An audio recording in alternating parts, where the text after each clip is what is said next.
नमस्कार प्यारे बच्चों, सबको बहुत बहुत प्यार और आभार जो आप लोग इतना अपने क्लासेस को इतना पसंद कर रहे हो। सबको बहुत बहुत धन्यवाद इसके लिए।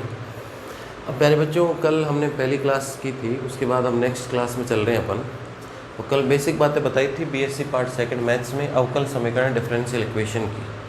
तो जिन बच्चों ने फर्स्ट क्लास नहीं पढ़ी है वो फर्स्ट क्लास एक बार अवश्य पढ़ें, पहला लेक्चर, और उसके बाद इस क्लास में तो समझने में बहुत सुविधा होगी।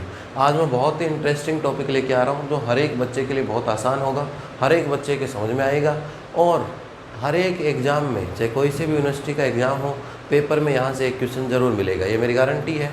तो बहुत इंटरेस्टिंग होने वाली है क्लास, तो पूरी क्लास देखिएगा और फिर आगे बढ़ते हैं प्यारे बच्चों। ठीक है, अब देखिए आज जो हम पढ़ने जा रहे हैं वो शुरू करेंगे टॉपिक अवकल समीकरण की कोटि। अवकल समीकरण की कोटि या ऑर्डर ऑफ डिफरेंशियल इक्वेशन। अवकल समीकरण की कोटि या जिसको हम कहते हैं ऑर्डर ऑफ डिफरेंशियल इक्वेशन। अवकल समीकरण की कोटि है जिसको हम क्या कहते हैं, ऑर्डर ऑफ डिफरेंशियल इक्वेशन। ठीक है, ऑर्डर ऑफ डिफरेंशियल इक्वेशन हम आज पढ़ने वाले हैं। ऑर्डर के बाद या कोटि के बाद हम पढ़ेंगे घात। ऑर्डर या कोटि के बाद हम क्या पढ़ेंगे प्यारे बच्चों, घात।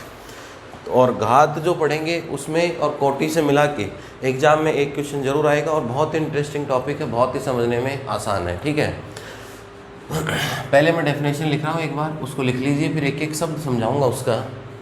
किसी अवकल समीकरण में, किसी अवकल समीकरण में, किसी अवकल समीकरण में विद्यमान, किसी अवकल समीकरण में विद्यमान उच्चतम अवकलज, किसी अवकल समीकरण में विद्यमान उच्चतम अवकलज की कोटि, उच्चतम अवकलज की कोटि ही अवकल समीकरण की कोटि कहलाती है। अवकल समीकरण की, अवकल समीकरण की कोटि कहलाती है, अवकल समीकरण की कोटि कहलाती है। In a differential equation, in a differential equation, order of highest derivative, order of highest derivative is order of differential equation, is order of differential equation। अब देखिए इसको डेफिनेशन को नोट कर लीजिएगा और फिर एक एक शब्द का हम क्या सीखेंगे, मीनिंग, और मीनिंग भी कब सीखेंगे उसके उदाहरण या एग्जाम्पल के साथ साथ सीखेंगे। ठीक है, किसी अवकल समीकरण में विद्यमान उच्चतम अवकलज की कोटि ही अवकल समीकरण की क्या कहलाती है, कोटि कहलाती है। In a differential equation order of highest derivative is called order of differential equation. अब यहाँ से देखिए मेरे प्यारे बच्चों, जैसे मान लो मैं उदाहरण लिख रहा हूँ उसमें, जैसे ये है मेरे पास dy/dx plus Y is equal to दे रखा मान लो मेरे को साइन एक्स, ये सवाल है अपने पास। इसके बाद यहाँ से देखें, ये तो फर्स्ट है आपके पास, इसके बाद सेकंड देखें तो सेकंड है आपके पास जैसे d2y/dx² प्लस ये है कोई dy/dx plus 2y is equal to x²। इसके बाद नेक्स्ट क्वेश्चन लिख रहा हूँ मैं, थर्ड क्वेश्चन देखें अगर अपन, तो ये है d2y/dx² पावर 3 प्लस dy/dx की पावर 4 और plus y is equal to x³। और फोर्थ एग्जाम्पल में लिख रहा हूँ, फोर्थ क्वेश्चन, ये है dy/dx to the whole square और plus y is equal to sine x। ठीक है, ये सवाल है। अब देखिए डेफिनेशन सबने नोट कर ली, अब क्वेश्चंस को ध्यान से देखिए उसके बाद नोट करिएगा। ठीक है प्यारे बच्चों, वीडियो को रोक के नोट कर लिया करो। यहाँ से देखिए ये है dy/dx plus y equal to sine x, ये दूसरा सवाल है, ये तीसरा है, और ये कौन सा क्वेश्चन है आपके पास, फोर्थ क्वेश्चन। ठीक है, अब देखिए किसी अवकल समीकरण या डिफरेंशियल इक्वेशन, तो ये अवकल समीकरण या क्या दिख रहे हैं आपको, डिफरेंशियल इक्वेशन विद्यमान है आपके पास, विद्यमान या एग्जिस्ट कर रहे हैं। उच्चतम अवकलज, उच्चतम अवकलज, ध्यान से देखना, हाईएस्ट डेरिवेटिव, तो हाईएस्ट डेरिवेटिव देखिए इसमें तो यहाँ है एक बार, इसमें यहाँ है कितनी बार, 2 बार।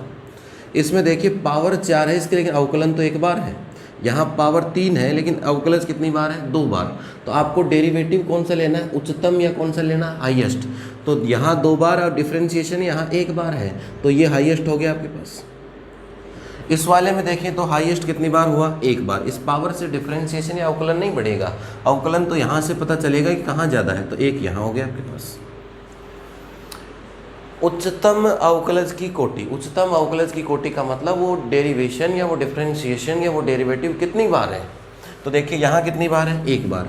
और लेना अवकलज या डेरिवेटिव कौन सा है, हाईएस्ट। तो पूरे सवाल में हाईएस्ट है। तो इस सवाल का ऑर्डर या कोटि कितनी होगी आपके पास, कोटि कितनी हो गई, 1। इस सवाल का देखें ऑर्डर या कोटि, इस सवाल में उच्चतम अवकलज की कोटि, उच्चतम कितनी बार है, 2 बार। तो इसकी कोटि कितनी होगी, 2।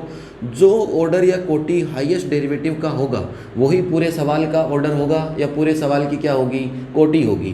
तो कितनी बार हुआ बेटा, 2 बार। इसके बाद देखिए प्यारे बच्चों, इसमें देखें तो इसमें भी कितनी बार है, 2 बार। पावर से नहीं होता, अवकलज देखना, अधिकतम अवकलज। तो अवकलज तो कितनी बार है, 2 बार, 1 बार। कौन सा लेना है, उच्चतम या हाईएस्ट। उच्चतम कितनी बार, 2 बार। तो इस सवाल का ऑर्डर भी कितना हो गया आपके पास, 2। इस सवाल में देखें 1 बार है, पावर से फर्क नहीं पड़ता। अवकलज तो कितनी बार है, 1 बार। अधिकतम यही है प्यारे बच्चों, इसके अलावा कोई है क्या, नहीं है। तो इस सवाल का ऑर्डर भी कितना हो गया आपके पास, 2। ऑर्डर कितना हुआ आपके पास, 1। समझ में आया होगा सबको। देखिए उच्चतम अवकलज की कोटि, उच्चतम अवकलज की कोटि या ऑर्डर ऑफ हाईएस्ट डेरिवेटिव का मतलब होता है मेरे प्यारे बच्चों कि जो अधिकतम बार अवकलन या डिफरेंशिएशन है, ज़्यादा बार वही लेना है। कितनी बार है, 1 बार। इसमें कितनी बार है, 2 बार। इसमें यहाँ 2 बार है, 1 बार है। पावर से फर्क नहीं पड़ रहा। अधिकतम अवकलज देखना है, कितनी बार है, 2 बार। तो ऑर्डर कितना हो गया, 2। इसमें कितनी बार है, 1 बार। तो ऑर्डर मेरे प्यारे बच्चों कितना हो गया, 1 हो गया। ठीक है, तो ध्यान से समझिएगा चीज़ को, एग्जाम में एक क्वेश्चन मिलेगा। देखो अभी तो मैं ऐसे लिख रहा हूँ, ऑर्डर 1, ऑर्डर 2, ऑर्डर 1, ऑर्डर 2। एक बार निकालना सीख लो। पहले हम क्या सीख रहे हैं, कोटि। कोटि के बाद हम सीखेंगे घात। एग्जाम में जब भी सवाल पूछता है तो दोनों एक साथ पूछेगा। एग्जाम में जब भी सवाल पूछता है तो मोस्टली क्या पूछता है, दोनों एक साथ। उसके बाद मैं लिखना बताऊँगा कि सवाल में इस चीज़ को लिखते कैसे हैं।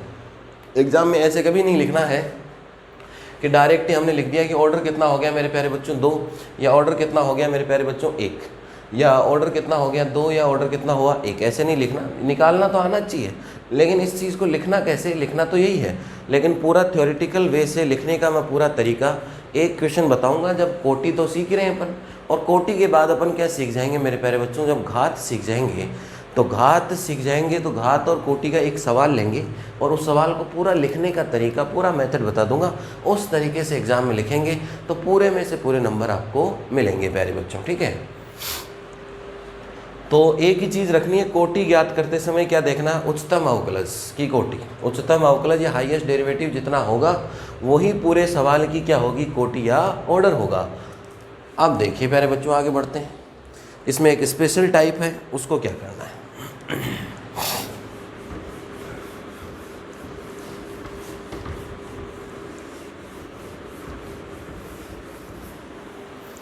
यहाँ तक लिखने के बाद अब देखिए, नोट लगा के लिखिए। एक इम्पोर्टेंट चीज़ है जो इसमें काम आएगी आपके पास। नोट लगा के हम लिखेंगे इसमें कि अगर यदि अवकल समीकरण में, यदि अवकल समीकरण में integrate f of x dy या integrate f of y dx विद्यमान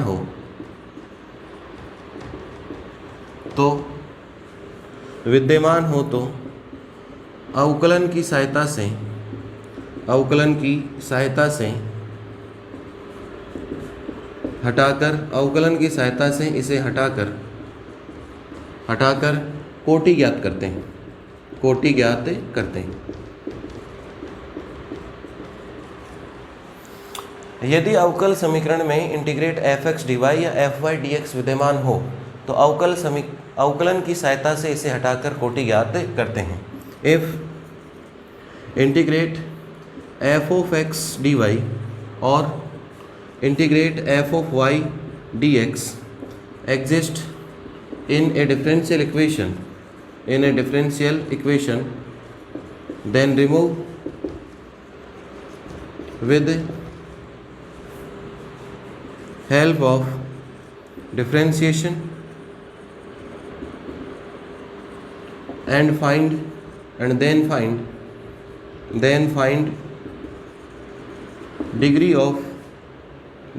order of differential equation.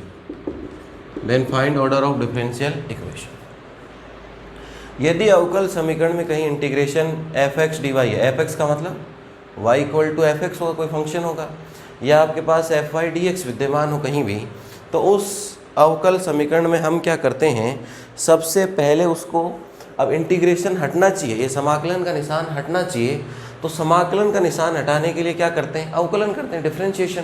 अगर एक बार इंटीग्रेशन है तो एक बार अवकलन या डिफरेंशिएशन कर लेंगे, और एक बार डिफरेंशिएशन करने से क्या हट जाएगा, आपके पास समाकलन या इंटीग्रेशन हट जाएगा प्यारे बच्चों। हटने के बाद फिर वही देखना है, क्या देखना है, उच्चतम अवकलज की कोटि, और जो उच्चतम अवकलज की कोटि होगी वही किसकी कोटि होगी, अवकल समीकरण की क्या होगी, आपके पास कोटि होगी प्यारे बच्चों। ठीक है, अब देखिए इसका क्वेश्चन लेके चलते हैं अपन।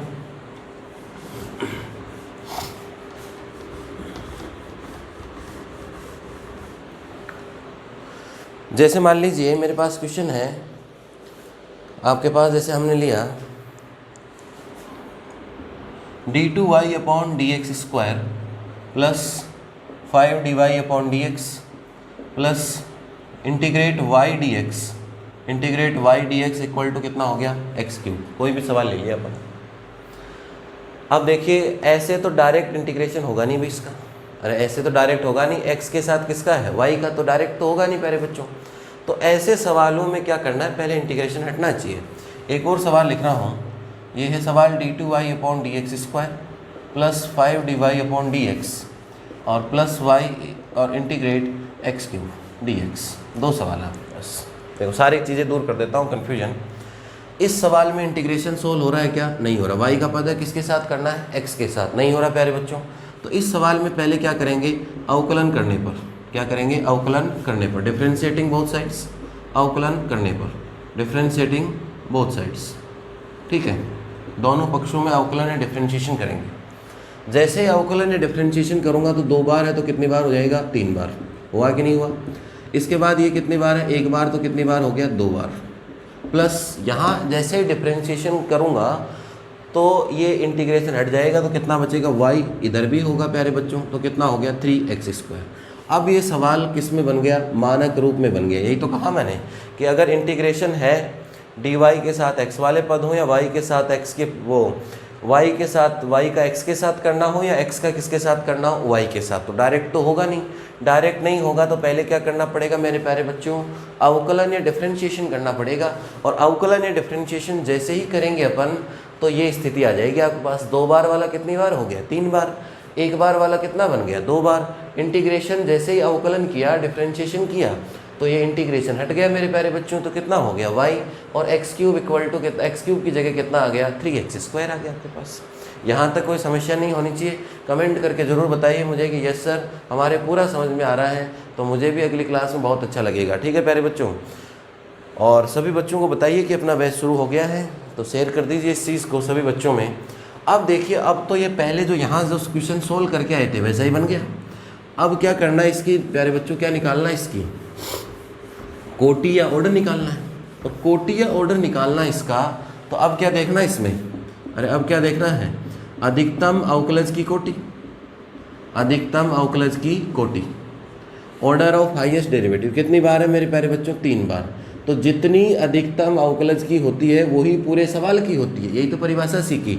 अतः अवकल समीकरण की कोटि, अतः अवकल समीकरण की कोटि, order of differential equation is 3, order of differential equation is 3। समझ में आया होगा भाई सबके, एक तो ये सवाल था। अब क्या करते हैं, गलतियाँ हो जाती है इस सवालों में। ये तो हम रट रटा के आ गए, पूरा काम पढ़ पढ़ा के सीख के कैसे भी करके, लेकिन आधा सीख के आते हैं तो फिर आधा ज्ञान आप समझते हो कि बहुत ख़राब होता है, जो होता है न हो उससे भी ठीक है वो तो।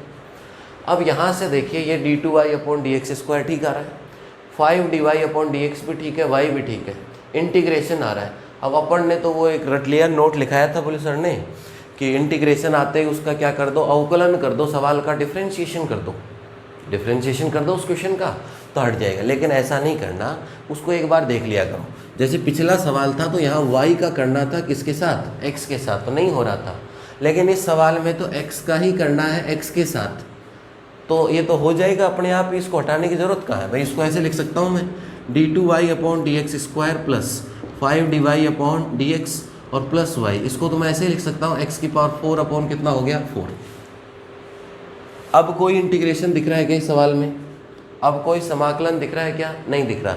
तो इस सवाल में अवकलन करने की आवश्यकता हुई क्या, नहीं हुई, इसीलिए मैंने 2 सवाल लिए हैं आपके पास। इस सवाल में अवकलन करने की आवश्यकता है क्या प्यारे बच्चों, नहीं है। और इस सवाल में अवकलन या डिफरेंशिएशन करने की आवश्यकता थी क्योंकि इंटीग्रेशन नहीं हो रहा था, और इसमें हमें इंटीग्रेशन हो रहा था क्योंकि x का x के साथ तो करते ही हैं अपन, तो इसलिए इस सवाल में अवकलन करने की ज़रूरत नहीं है। अब इसमें बच्चे क्या करते हैं, अवकलन कर देते हैं और 2 से कितना हो जाता है ये 3, तो गलत हो जाता है सवाल।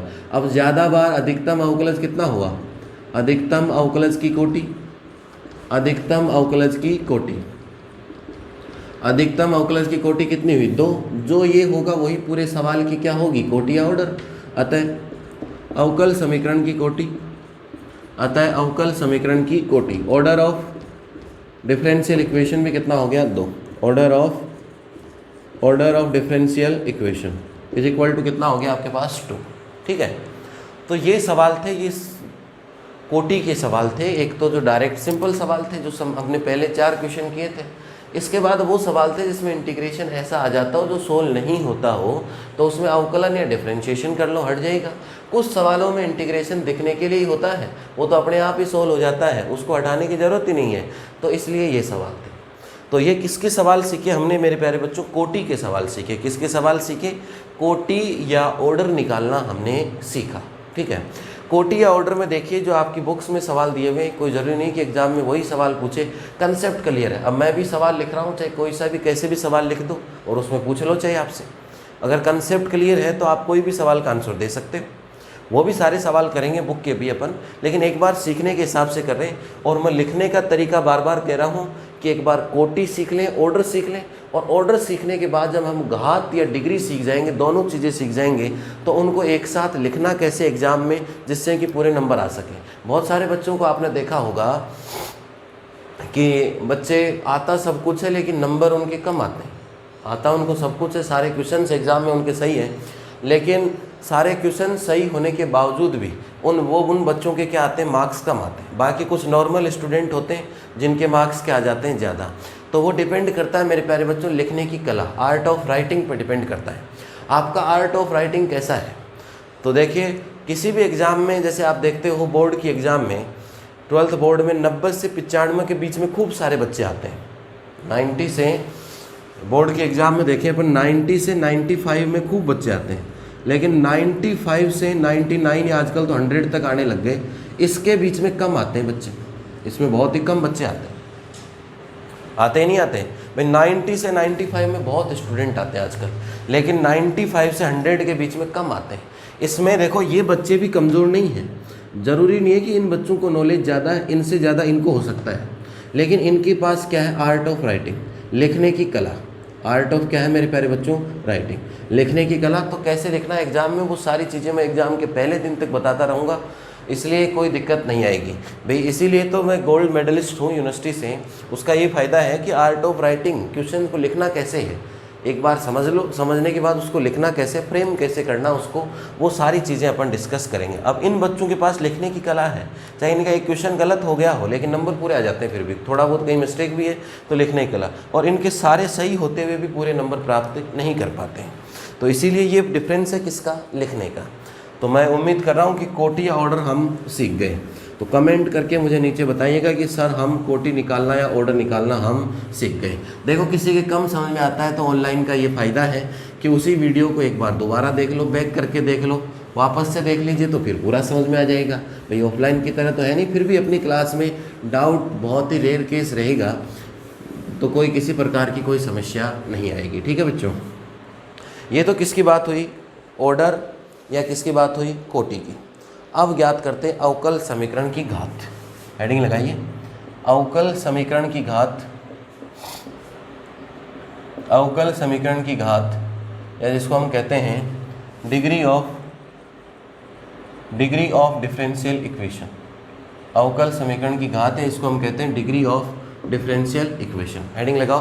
फिर एक बार डेफिनेशन लिखते हैं और डेफिनेशन लिखने के बाद हम उसके उदाहरण देखेंगे और उसके बाद इसको सॉल्व करेंगे।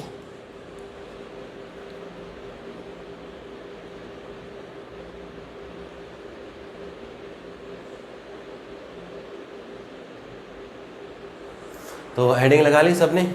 अब देखिए प्यारे बच्चों, इसको लिखते हैं डेफिनेशन। किसी अवकल समीकरण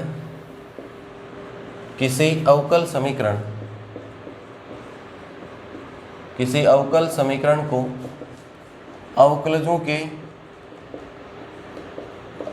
के संदर्भ में, किसी अवकल समीकरण को अवकलजों के संदर्भ में परिमेय तथा पूर्ण बीजीय, किसी अवकल समीकरणों को अवकलजों के संदर्भ में परिमेय तथा पूर्ण बीजीय बनाने के उपरांत किसी अवकल समीकरण को अवकलजों के संदर्भ में परिमेय तथा पूर्ण बीजीय बनाने के उपरांत उसमें उपस्थित अधिकतम अवकलज की अधिकतम घात ही अवकल समीकरण की घात कहलाती है। अवकल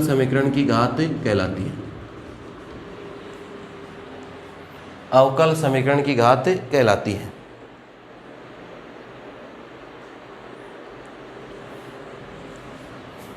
इंग्लिश में देखिए,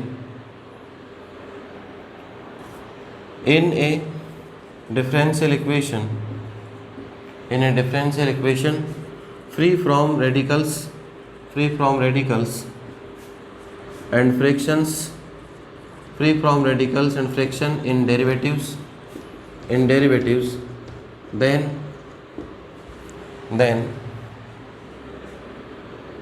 highest degree of highest derivative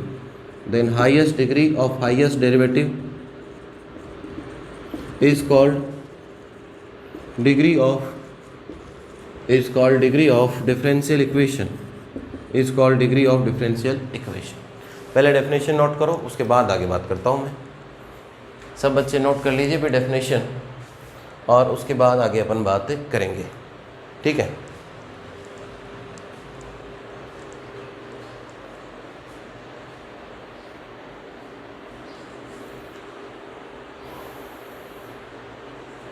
अब यहाँ से देखिए क्या क्या शब्द काम में आए हैं अपने, और किस प्रकार से इस चीज़ को सॉल्व करना है। अलग अलग तरीके के एग्जाम्पल या क्वेश्चंस में लेके चल रहा हूँ, और उन क्वेश्चंस की सहायता से हम आगे सॉल्व करेंगे, ठीक है बच्चों। अब देखिए मैं क्वेश्चंस लिख रहा हूँ यहाँ। पहला क्वेश्चन मैंने लिखा d2y/dx² plus dy/dx plus 6y = x², ठीक है। ये फर्स्ट क्वेश्चन। इसके बाद बात करते हैं सेकंड क्वेश्चन पे चलें। सेकंड क्वेश्चन है मेरे पास dy/dx प्लस y और = dy/dx का होल स्क्वायर और +1, ठीक है। इसके बाद नेक्स्ट क्वेश्चन है d2y/dx² plus y =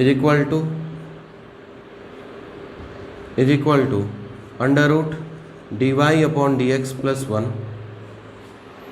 next question है अपने पास dy या d2y/dx² plus y = dy/dx plus y plus 1 या 2 और पावर 1/3।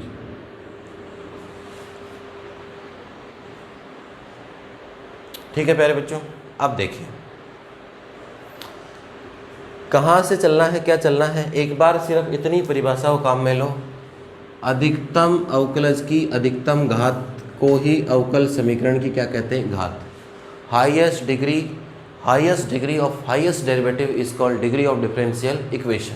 ठीक है, अधिकतम अवकलज की अधिकतम घात ही अवकल समीकरण की क्या कहलाती है? घात। Highest degree of highest derivative is called degree of differential equation. इतना ही पढ़ो। अधिकतम अवकलज, पहले सवाल पे आओ। अधिकतम अवकलज ये रहा, दिख गया आपको? अधिकतम अवकलज की घात, घात का मतलब इसके ऊपर पावर कितनी लग रही है? 1 को ही अवकल समीकरण की घात कहते हैं। तो इस सवाल की घात या डिग्री कितनी हो गई आपके पास? 1। ठीक है, दूसरे सवाल में देखो, अभी तक इसमें तो यही काम आया, अधिकतम अवकलज की घात। बस ये अधिकतम अवकलज एक ही जगह था और उसकी घात कितनी है? 1। तो आपका रिजल्ट आ गया। अब देखिए 3 ही शब्द काम आए अभी तक, तो अब इस चौथे शब्द को भी काम में लेंगे। इस बार अधिकतम अवकलज की अधिकतम घात। अवकलज देखना, डेरिवेटिव देखना, अधिकतम या हाईएस्ट कितनी बार है? 1 बार और 1 बार। तो ज़्यादा से ज़्यादा कितनी बार हुआ? 1 बार। अब अधिकतम अवकलज की अधिकतम घात, यहाँ भी अधिकतम है और यहाँ भी अधिकतम है।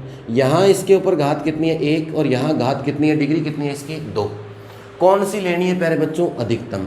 यहाँ तो देखो एक ही जगह था 2 बार, और कहीं है क्या? तो इसकी पावर ले ली। यहाँ 1 बार और 1 बार ही है, तो इसकी पावर लेनी पड़ेगी। अब अधिकतम अवकलज 1 बार और 1 बार की अधिकतम घात की क्या देखनी है प्यारे बच्चों? अधिकतम घात देखनी है। तो अधिकतम घात यहाँ तो कितनी है? 1, और यहाँ कितनी है? 2। तो इस सवाल की घात कितनी हो जाएगी? घात या डिग्री अधिकतम कितनी हुई? 2। ठीक है, इसके बाद सवाल में लिखा हुआ परिमेय तथा पूर्ण बीजीय, free from radicals and frictions.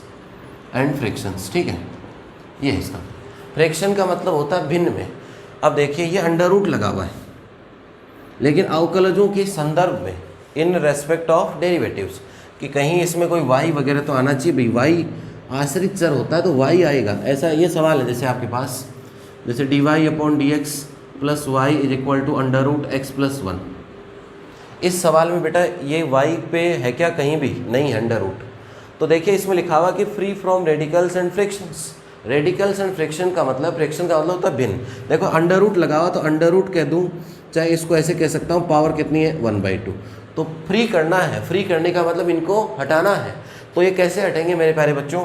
कि पहले इस सवाल में क्या करना पड़ेगा? स्क्वायर करना पड़ेगा।